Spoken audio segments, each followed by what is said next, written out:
दोस्तों आप सबको सलाम। दोस्तों आज का हमारा मजमून है मसीह यस्सु की आजमाइश।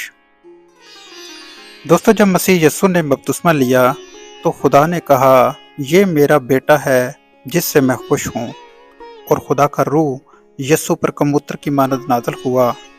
दोस्तों इसके फौरन बाद खुदा का रूह यस्सु को जंगल में ले गया और वहाँ यस्सु अकेला था। दोस्तों यस्सु ने 40 दिन रात का रोज़ा रखा। इसका मतलब ये है कि उसने ना कुछ खाया ना कुछ पिया, तब उसे शदीद भूख लगी। दोस्तों बाइबल बयान करती है कि वहाँ जंगली जानवर भी थे। दोस्तों शैतान यस्सु को आजमाने बियाबान में आया, जैसे कि बहुत पहले उसने बागे अदन में आदम और हवा को खुदा की नाफरमानी करने के लिए आजमाया था। बिल्कुल उसी तरह वो यस्सु को भी आजमाने के लिए आया।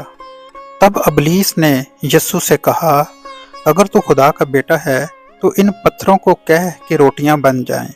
दोस्तों शैतान जानता था कि यस्सु भूखा है, और वो ये भी जानता था कि खुदा का बेटा पत्थरों को रोटियां बना सकता है।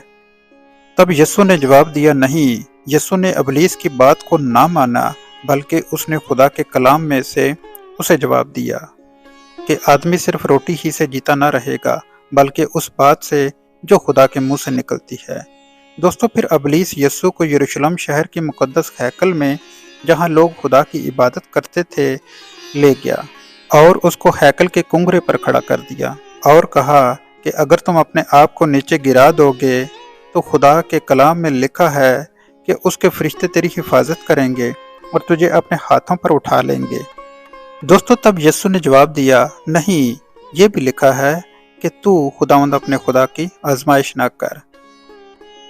शैतान फिर एक बार कोशिश करता है और यस्सु को शहर के बाहर एक ऊंचे पहाड़ पर ले जाता है और पल भर में दुनिया की सारी शान व शौकत और सल्तनतें दिखाता है और कहता है कि अगर तुम मुझे सजदा करो तो ये सब कुछ मैं तुझे दे दूंगा। दोस्तों यहाँ भी अबलीस को शिकस्त होती है और यस्सु उसे कहते हैं, ऐ शैतान दूर हो, क्योंकि लिखा है कि तू खुदावंद अपने खुदा को सजदा कर और सिर्फ उसी की इबादत कर। तब अबलीस वहाँ से चला गया और खुदा ने अपने फरिश्ते यस्सु की खिदमत के लिए भेजे, जो उसकी खिदमत करने लगे। आमीन।